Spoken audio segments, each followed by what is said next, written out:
This coming weekend, Saturday, October 14th, UFC Fight Night. Yusuff versus Barboza. Going down, of course, at the UFC Apex in Las Vegas, Nevada. Headlined by Sodiq Yusuff versus Edson Barboza. Before we get to the main event and a handful of other awesome matches from this event, any other names, any other fights or fighters that you guys want to quickly spotlight for our listeners and viewers? So I have a couple real quick. The first one, I guess, that I'll be looking forward to is Chris Gutierrez versus Alateng. That should be a banger of a fight. Irina Alekseeva, hopefully she makes weight this time, but she looked pretty good in her last fight. And then I guess the Damage is on here as well. I didn't even realize dude was on this card. He would be fighting CJ Brown. So those are the ones I'll be looking forward to. Mark? Yeah, a couple of the same ones for me that I was going to highlight. I like that Elkins TJ Brown fight. I'm curious to see if TJ Brown can pass that test. I feel like he's like teetering right on the edge of how good you have to be to potentially beat a Darren Elkins right now. So we'll see how that one goes. And then I like that Chris Gutierrez Alatong Haley fight. Gutierrez was supposed to fight Montel Jackson. Definitely a little higher up the line than Alatang Haley is right now, but he's been a beast and he has looked really good. So he's not anyone to look past, and we'll see if Gutierrez can shine against him. Okay, let us begin. Man, what a nice fight night card. In the featherweight division, Christian Rodriguez taking on Cameron Saaiman. Christian Rodriguez, C-Rod, the 25-year-old out of Milwaukee, Wisconsin, under the Showtime Group, so managed by Anthony Pettis' fighter management company. Shout out. He is 9-1 as a pro, stands 5 feet 7 inches tall, coming off back-to-back wins over Joshua Weems and Raul Rosas Jr. That's right. C-Rod put a momentary stop on the Rosas Jr. train, although Rosas Jr. has hopped back in the win column emphatically lately. We're going to see if Christian Rodriguez is going to keep rolling, this time against another prospect. This guy is no joke. Cameron Saaiman, the 22-year-old prospect out of Pretoria, South Africa. He is undefeated at 9-0 thus far as a professional, with 7 finishes, 6 of them knockouts. He is now 3-0 in the UFC after winning on Contender Series, most recently TKOing Terrence Mitchell back in July. Mark, start us off. Give us those odds, your take, and your pick for this fight. Who do you guys think is favored? Saaiman. I would also think Saaiman. I would have also thought Saaiman, and he is not. C-Rod. I'm pretty surprised. C-Rod is minus 150, and Cameron Saaiman is the dog at plus 125. So, I don't know. I thought those odds would have honestly been flipped. Like, that's the closeness I expected. I just thought it would be the exact other way. I feel like Saaiman is getting slept on a little bit. He is 1 inch taller. There is going to be a 4-inch reach advantage for C-Rod, so that could be a factor. But this is an awesome fight. You know, both of these kids have looked fantastic thus far. And Christian Rodriguez is very talented, and I guess I could see why he's the favorite, but I mean, we haven't seen that much of him yet, but from what I've seen, I don't think he is what Cameron Saaiman is thus far. I trust the well-roundedness of Saaiman to be the difference in this fight. I think he's the one that can find more avenues to victory, the one that can adjust if a certain part of the fight is not going his way. I specifically think his ground game may be what ends up being able to be the differentiator here.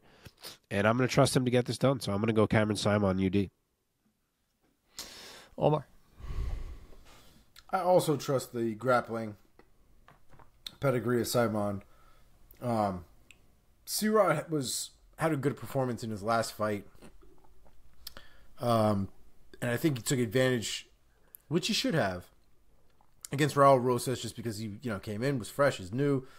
I think he got a little nervous or whatever. My point is, he showed out against an opponent that gave him the opportunity to do so. And I don't think Saaiman's going to give him that opportunity.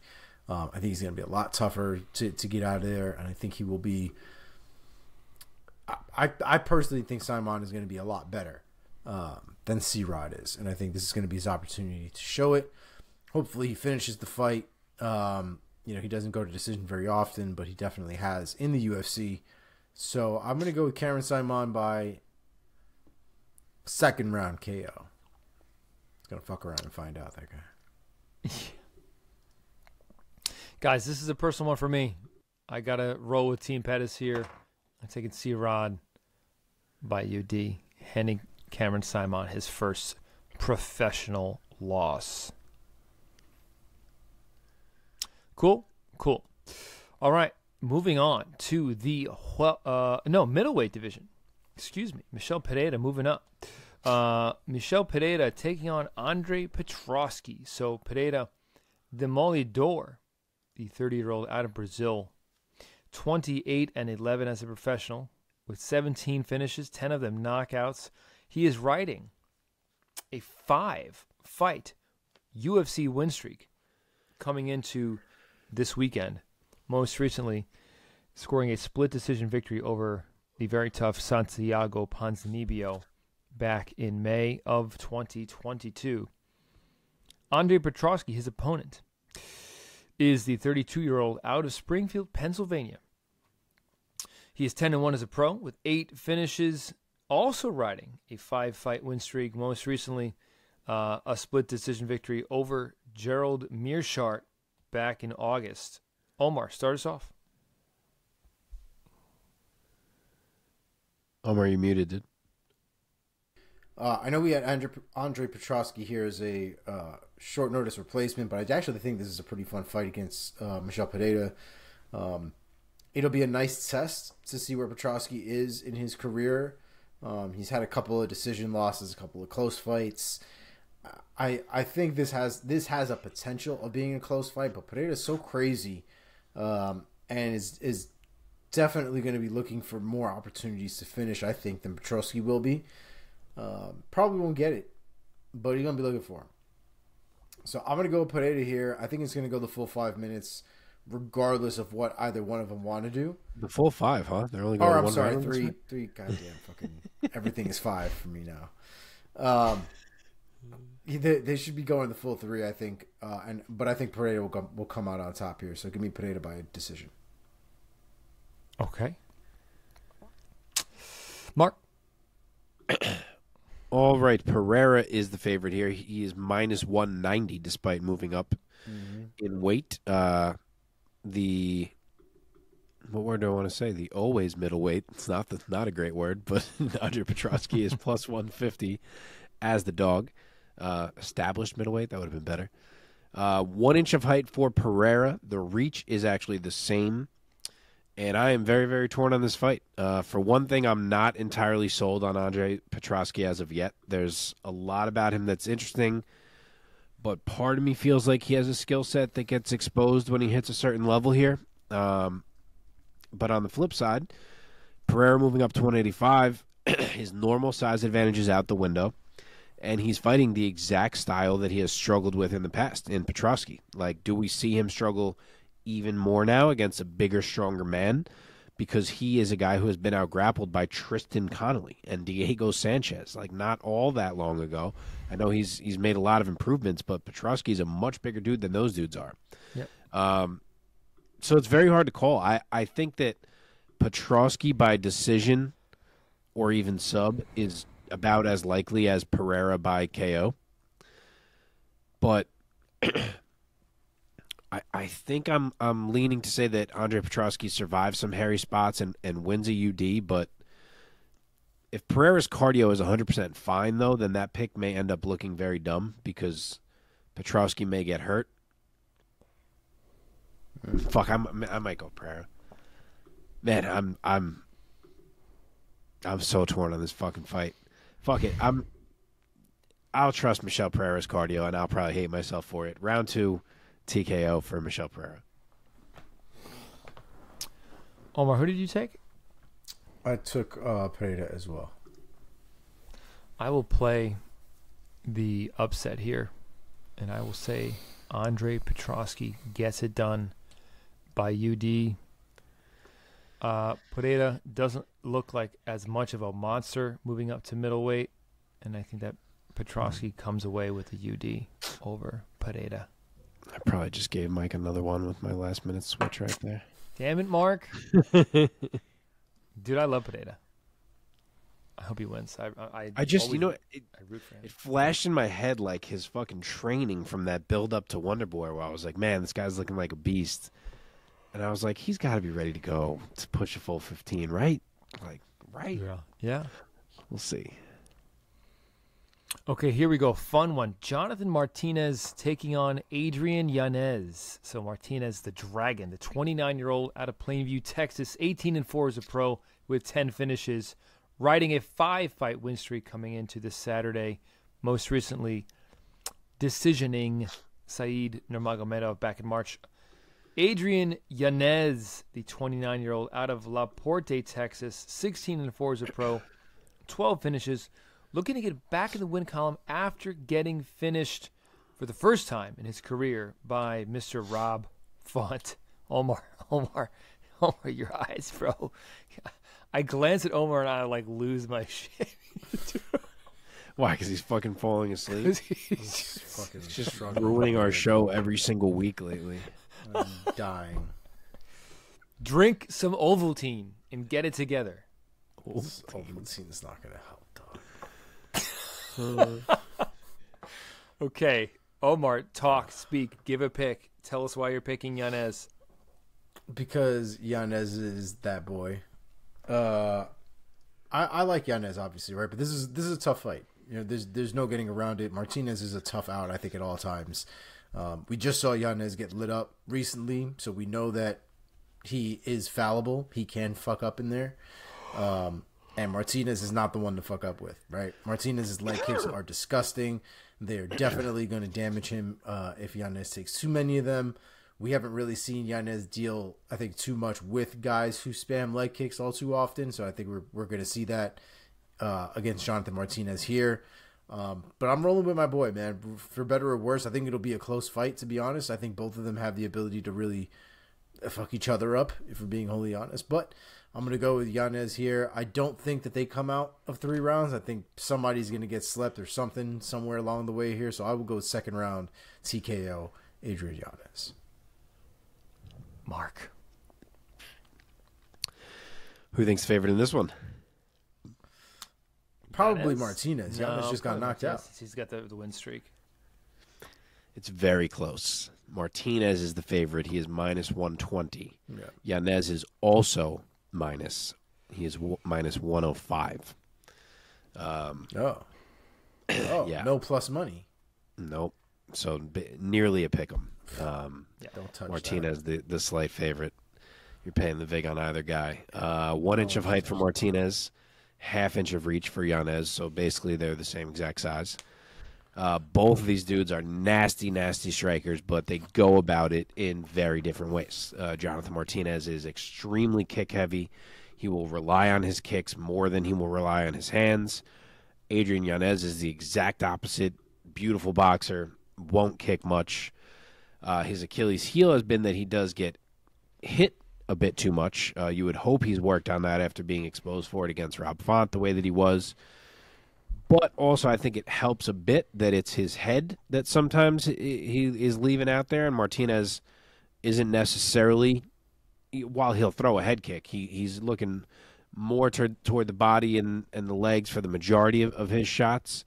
But I also think the matchup, the skill sets favor Adrian Yanez because I think his movement is enough that Martinez won't be able to just dictate this fight with the leg kicks or with a clinch like he did late against Said Nurmagomedov. And I think Yanez will be able to find angles to get inside. And when he does, I think he can hurt Martinez. I think he is the much better boxer and that there are openings to be had as long as you can get through that initial fire of the leg kicks. And I think that Yanez is good enough at cutting angles and finding entries to get inside and find his shot. So I will say Adrian Yanez, round 2 knockout. Omar. Oh, no. Omar went. I'm so sorry. Tough fight, man. Tough fight to pick. This is a great piece of matchmaking, I will say. These two guys, at this time in their careers, they're same age. They're both almost the same exact height and size. Almost an identical record. Almost an identical number of finishes. Just fantastic stuff. Mark laid out their stylistic differences brilliantly. But, guys, this is an Adrian Yanez podcast. And we pick Adrian Yanez like ride or die, man. So I'll go Yanez to hand Martinez his second TKO loss of his career. Let's go. I'll say round 3. Okay. Is this the co-main? Yeah. Co-main events in the women's flyweight division. Jennifer Maia taking on Viviane Araujo. So Maia, the 35-year-old out of Curitiba, Brazil, 21-9 with 1 draw, 9 finishes, back-to-back wins coming into this weekend. Araujo, 36-year-old, also, of course, Brasileiros, or I should say Brasileiras, 11-5 with 7 finishes, very much looking to get back in the win column after losing her last 2 fights to Alexa Grasso and Amanda Ribas. She also has lost 3 of her last 4. Omar, start us off once again. Give us your pick. Araujo versus Maia.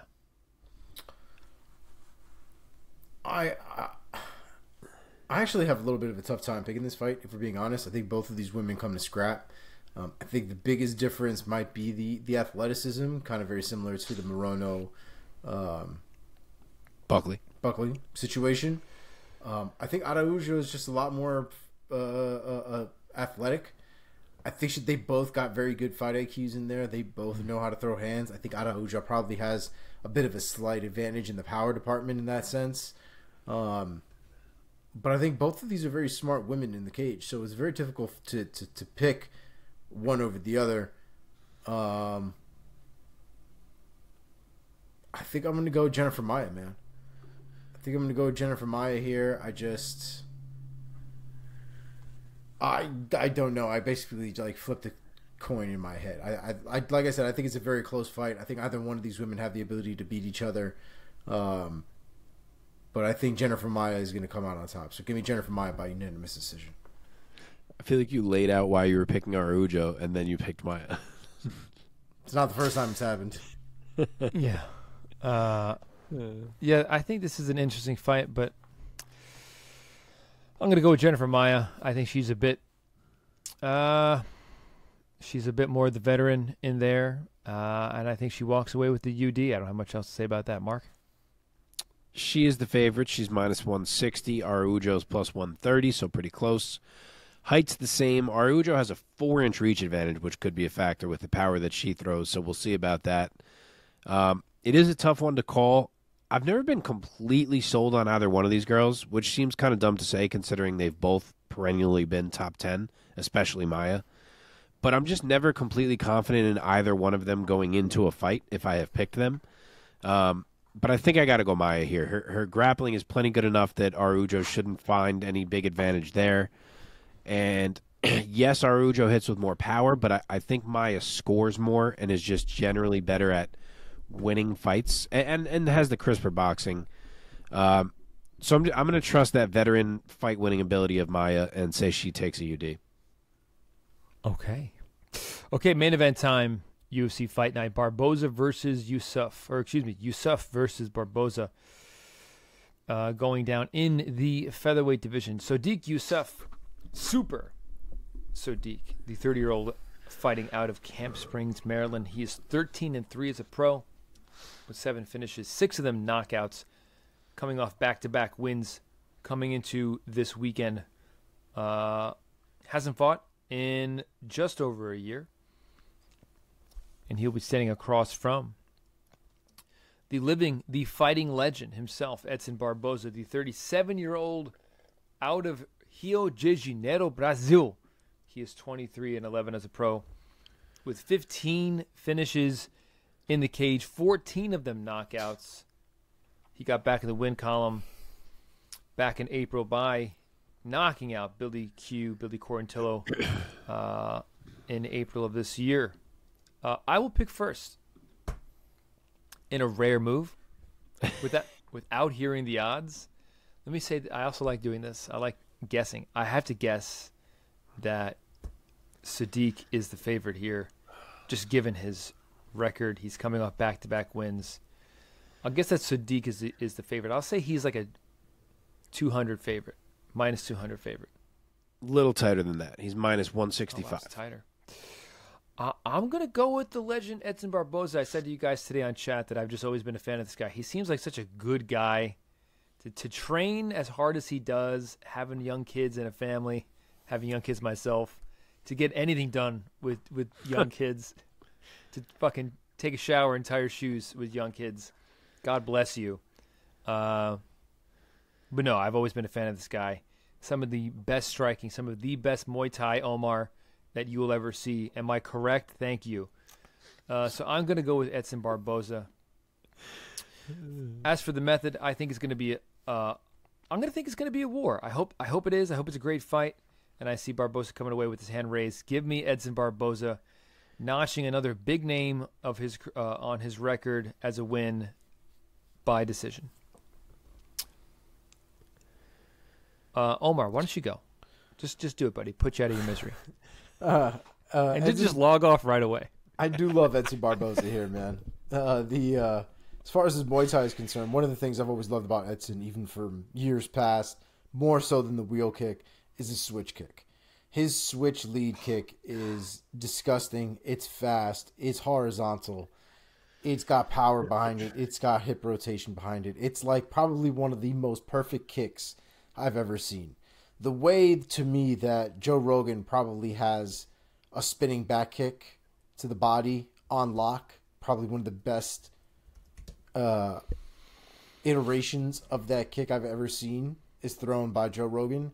This is the same way I feel about the lead switch kick in Edson Barboza. I mean, that's, as far as I'm concerned, that might as well just be his kick at this point. Like, that's just how you do the kick.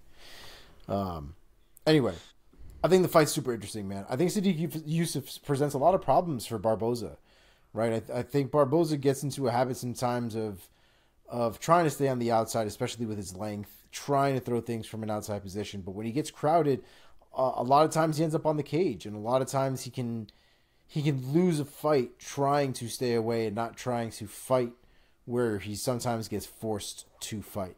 And I think Yusuff is going to want to close the distance quite a bit in this fight. I don't think he's going to want to play at range with Barboza for too long, though I expect him to probably a little bit. So I'm hoping Barboza has seen those opportunities, but I have no intention of picking against Barboza. So I will go with Barboza here, round 3 KO.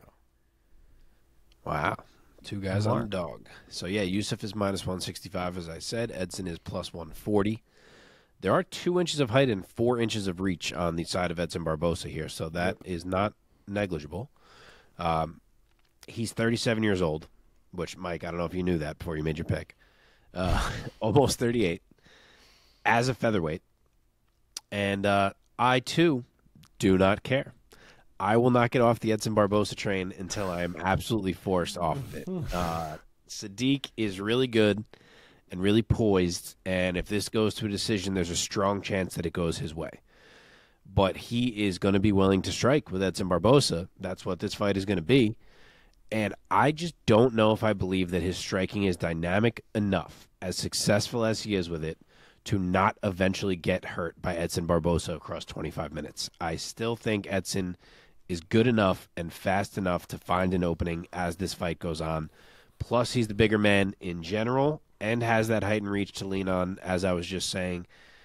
So I could see Sodiq winning this fight, maybe through 10 or so minutes.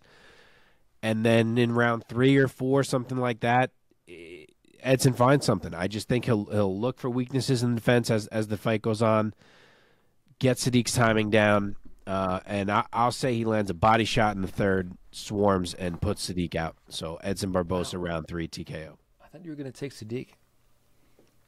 No, sir. I'm trying to help you out, man. We don't do that here. Real quick, just looking at Barboza's record. If you look at his record over the past few years, it looks like he's been so up and down, and it is not great. There's quite a bit of red on the record.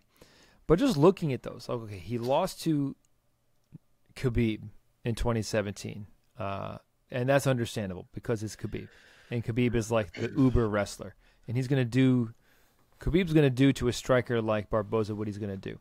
Then he got TKO by Kevin Lee. I'll consider that a little bit more of a. I mean, Kevin Lee in 2018 was really more prime Kevin Lee. Yeah, he got bested. It was the wrestling then too. Yeah, he got bested by Justin Gaethje by a knockout in 2 minutes. Then he loses 2 splits to Felder and Dan Ige. Those are both. I remember both very close fights. Yeah, you could argue he won them both. The only guys to really defeat him with striking were Gaethje in 2019 and Giga more recently in 2021. And what you mentioned, like, does Sodiq have dynamic enough striking? Giga definitely is a guy who you would think of who's going to compete with Barboza. And then he lost to Bryce because Bryce is, again, he's like the American Khabib. So, yeah, I mean, your assessment of, like, Sodiq is going to, A, want to stand with Barboza, but B, is he dynamic enough of a striker to hang with Barboza?